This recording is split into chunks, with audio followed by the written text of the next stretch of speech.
This game contains a small amount of glitchy and flashy effects, so if you suffer from photosensitive epilepsy, please take care. Huge thanks to TINYBUILD Games and Laughing Machines for the review code.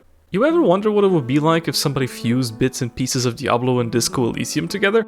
Well, wonder no longer, my friends, because today we're taking a look at Undungeon. Undungeon is an action RPG with beautifully hand-drawn pixel art, which, as most of you know by now, I am a huge sucker for. But I'm sure we can all agree that this game looks stunning, from simple rocks and trees to the character designs and portraits. The art does a great job at immersing you into the world and lore of Undungeon. If the art isn't enough to immerse you, then the story and dialogue themselves will.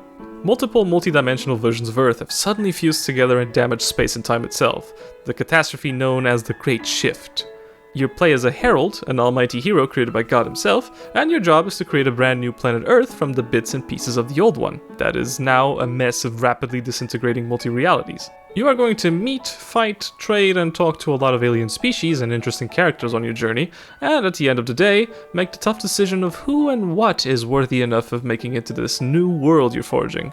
The game isn't really afraid to just slap you in the face with all this information either. I was quite overwhelmed when I first started playing the game and had to very slowly take everything in before I could properly focus on anything else.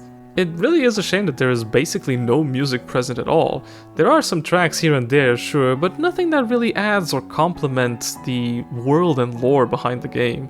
If the developers had put the same love into the music as they did with the art, it would have made the game's presentation perfect in my eyes. Gameplay-wise is where things get a little shaky. The main story quests seem to be on a pretty repetitive loop. You go to one dimension, activate the cores, and then use them to unseal the piers, which slowly restores the stability to the dimension that you're in so that you can travel deeper into it. It doesn't seem to deviate much from this core loop, which is disappointing given all this deep lore that the game has at its disposal.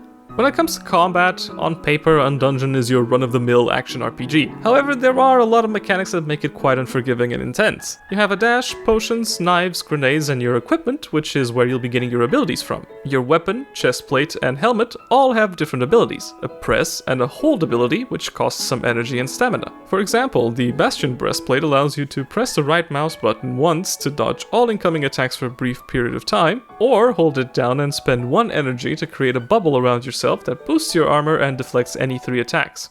So far, so good. Then you have your core, which has slots that you will unlock as you level up. Inside of these slots you put runes, which can be found in chests, enemies, and all around the areas you explore. These have all sorts of buffs for your herald, which allows for some pretty varied and interesting builds. Bear in mind, however, that you can switch your core around like a piece of equipment, and each core has a different number of rune slots. Some may have more attack rune slots and less defensive ones, and so on. Again, this is pretty nice and all around makes sense for the genre. And then you have the organ system. Early on in the game you unlock the ability to craft organs from the drops of your enemies. Seeing as heralds are pretty much immortal beings in the lore, they have no need for the organs to survive, so they pretty much use them like extra super powerful pieces of equipment. Ranging from brains to feet, these are extremely important, not just for your damaging capabilities, but mainly your survival. And yes, I do see the irony in that statement. Each of these pieces gives you nice passives, a lot of HP, a lot of damage, and so on and so forth. You may be asking, but Cookies, isn't that very good? Well, you would be correct, my friends. If the organs were indestructible, that is. So here's the thing. Every time you get hit by an enemy, they get a star above their head, and their damage increases by 100%! There is also no limit to how many stars they can have, and they stack, which means you have the power to turn your enemies into f***ing Super Saiyans. And that's not even all, oh no, because when the stars do disappear after some time, they turn into shields that can block 1 hit, which means if they have multiple stars on them, that means they can block multiple hits. So this basically means you're going to die a lot, even if you play as safe as you possibly can, even if you play as intelligently big-brained as you can. But you don't just die right away, oh no. Every time your HP hits 0, the game destroys one of your organs and gives you a second chance during the fight. I think you can see where I'm going with this.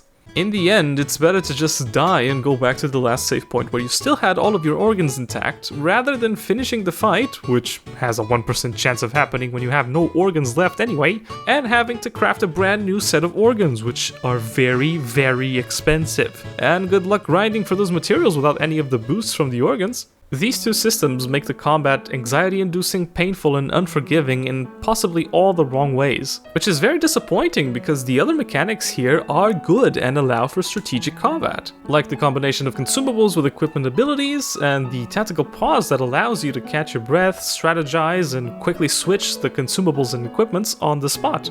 But it's all extreme risk and no reward, because as soon as you get hit once or twice, you're going to have a very bad time, especially against multiple enemies that like throwing multiple projectiles. While the combat is indeed a big part of the journey, it isn't the only thing that you're going to be doing, of course. There are many places for you to explore, along with a lot of characters to meet, interact, and trade with. I especially like the way your herald interacts with others. There are some very nice dialogue options here, which, tagged with the Fallout-like karma mechanic, make for a fantastic dialogue system. I'll give you a quick and simple example.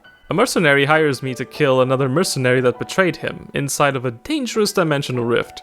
I agree, even though I'm a bit suspicious of the whole situation, but the reward is good, so what the hell. I travel inside of the rift, and as expected, I get ambushed by a bunch of dangerous enemies and frogs, but I still manage to push forward.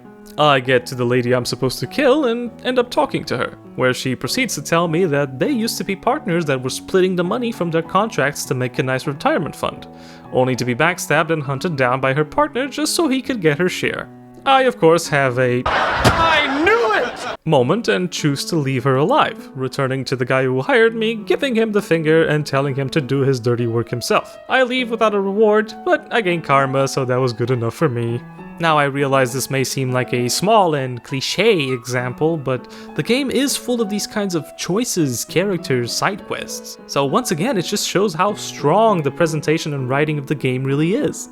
Another thing that I liked was the trade system. It is quite interesting, but at the same time can be pretty dangerous. So there's actually no currency at all, seeing as everyone's worlds are fused, so you have to trade items for items. Obviously, certain materials have more value than others. I would suggest you don't use the auto function in the game, as it may put in materials that you need to craft organs or other things.